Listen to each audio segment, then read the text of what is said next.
अहमदाबाद विमान हादसा कई परिवारों के लिए कभी न भूलने वाला दर्द दे गया है। इस हादसे में अपनी जान गंवाने वाले लोगों के परिवारों की आंखें आंसुओं से भीगी हैं और हर गुजरते वक्त के साथ ही बहुत से लोगों के लिए अपनों के बचने की आखिरी उम्मीद भी अब आंसुओं में बह गई है। अपनों को खोने का दर्द रह रहकर आने वाली उनकी याद और बढ़ा देती है।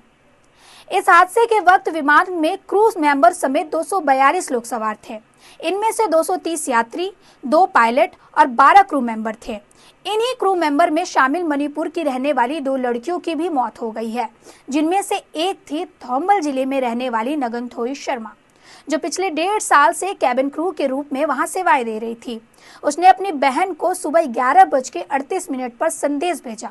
उसने लिखा, मैं लंदन जा रही हूँ, कुछ ही मिनटों में हम उड़ान भरेंगे। हो सकता है कि हम कुछ समय तक बात ना कर पाए।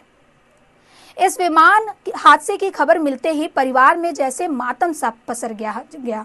परिजनों के आंसू थमने का नाम नहीं ले रहे हैं। उन्हें यकीन ही नहीं हो रहा है कि जिन बेटियों ने अपने सपनों को हकीकत में बदला और बेहतर जीवन की तलाश में इस पेशे को चुना, उनकी मौत की वजह वही बन गई। रिश्तेदार और पड़ोसी अब इन परिवारों को ढाढ़स बांधने की कोशिश कर रहे हैं, लेकिन दर्द इतना है कि जो भी ढाढ़स बांधता है वो खुद भी बेहद गमगीन हो जाता है।